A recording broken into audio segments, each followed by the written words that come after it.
Le journal. Le journal. Toute l'actualité d'Haïti et de sa diaspora dans votre téléphone. Mesdames et messieurs les députés, monsieur le ministre, mesdames et messieurs les députés, chers collègues, je voudrais commencer par saluer la présence parmi nous en tribune de représentants des associations haïtiennes, d'associations d'Haïtiens en France. Respect, et puis l'on est, en les têtes toutes, respect, puis l'on est, PEP Haïti. L'actualité nous amène doublement vers Haïti. Sous ce jour, le président Trump vient de décider de faire partir les immigrants haïtiens et d'interdire à ces derniers, pourtant voisins, d'entrer aux États-Unis.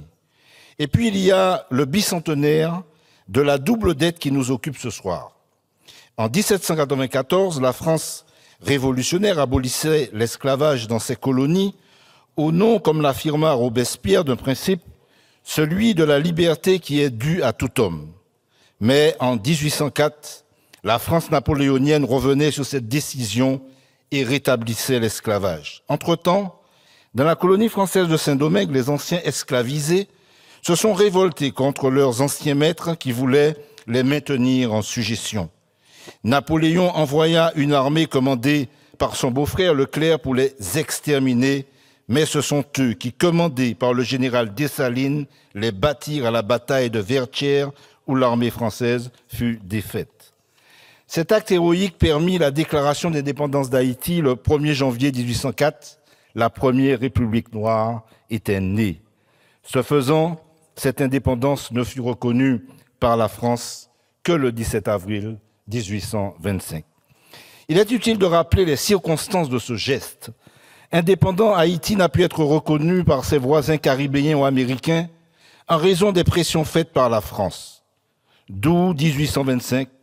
En 1825, en effet, Haïti voit une flottille de guerre française envoyée par Charles X arriver dans le port de Port-au-Prince et lui intimer l'ordre de verser à la France des réparations pour indemniser ses anciens maîtres et reconnaître le nouvel État, faute de quoi elle déclarerait la guerre à nouveau. Un drame pour cette nouvelle nation qui ne demandait qu'à exister au monde. L'ordonnance royale du 17 avril 1825 mérite ainsi une approche toute minutieuse, tant elle occupe une place singulière dans l'histoire française et mondiale. C'est un texte par lequel Charles X décide unilatéralement et en rupture avec le refus opposé par la France jusqu'ici de reconnaître l'indépendance d'Haïti en l'assortissant d'une contrepartie financière aussi exorbitante qu'illégitime. 10 fois le PIB haïtien. Son article 2 prévoit que, et je cite, « Les habitants actuels de la partie française de Saint-Domingue verseront à la Caisse générale des dépôts et consignations de France, en 5 termes égaux d'année en année, le premier échéant le 31 décembre 1825, la somme de 150 millions de francs destinés à dédommager les anciens colons qui réclament une indemnité. Ce versement devant aller aux anciens propriétaires d'esclaves. » En effet, loin d'être un accord avec les autorités haïtiennes, en 1825, ce qui est demandé, c'est une rançon qu'Haïti ne peut payer sauf à s'endetter et à s'endetter pour payer son endettement. Ce que fera le gouvernement Boyer d'Haïti sous la menace d'un blocus maritime et de 500 canons devant Port-au-Prince. En 1825, la France a tout perdu au sortir du congrès de Vienne.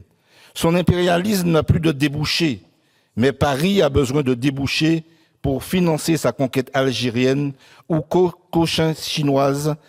Haïti, sous couvert de reconnaissance enfin permise, supportera donc, avec ses 150 millions de francs or, la volonté capitalistique française, car c'est bien de cela qu'il s'agit, mes chers collègues. Au-delà du crime ignoble en lui-même, c'est le financement du capitalisme. Alors, il y a la dette que la France impose à Haïti et la double dette également, puisque celle-ci devant faire des emprunts et elle est obligée donc de les faire auprès de banques françaises. Mais à cela s'ajoute aussi l'obligation de concéder des avantages commerciaux à l'ancienne puissance coloniale, Haïti devant réduire ses droits de douane pour les bateaux français, et en revanche, aucun navire haïtien n'est admis à venir commercer dans les colonies françaises de la Caraïbe, ses voisines. Bref, on reconnaît l'indépendance d'Haïti, mais on aliène sa liberté et sa souveraineté, on l'asphyxie en somme.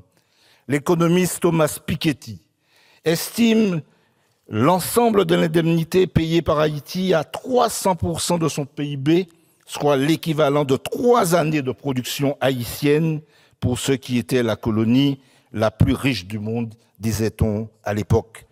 La France a donc frappé d'un tribut odieux le peuple haïtien, l'empêchant de se développer naturellement.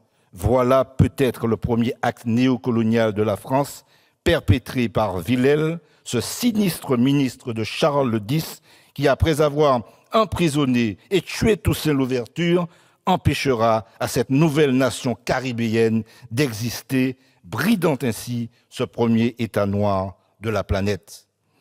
Mais cette ignominie n'a pas suffi. Si le solde de la dette n'a pu être réglé qu'en 1883, les agios de l'emprunt ne seront réglés qu'au XXe siècle. Le Trésor public français, via le CIC et la Caisse des dépôts et consignations, en profite pour se substituer à la Banque d'Haïti en la contrôlant. En 1911 encore, en effet, sur 3 $ perçus par l'État haïtien via l'impôt sur le café, principale ressource du pays, 2,53 $ servent à rembourser toujours la dette aux mains des investisseurs français. Et comme si cela ne suffisait pas, les États-Unis, profitant de la faiblesse haïtienne, occupèrent le pays pendant 19 ans. C'est désormais vers la National City Bank de New York que les emprunts se font. Mais savez-vous, chers collègues, qu'au bout du compte, Haïti a même trop remboursé au titre de la dette. Le trop perçu versé est estimé à un montant de 2 millions de francs en 1907, équivalent à 9 millions d'euros actuels. Ce trop perçu se trouve encore et toujours dans les caisses de la Banque de France en ce moment même. La dette d'Haïti n'est donc pas une histoire ancienne. Nous sommes en pleine actualité.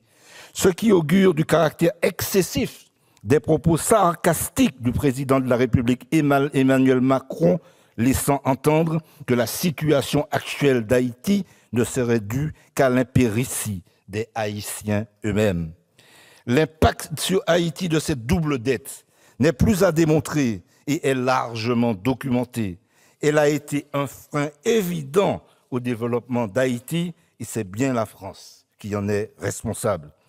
Dans de telles conditions, on peut considérer comme légitimes les demandes de remboursement formulées par le mouvement Lavalas et le gouvernement haïtien du président Aristide le 7 avril 2003, qui estimait la réparation à la hauteur de 21 milliards de $.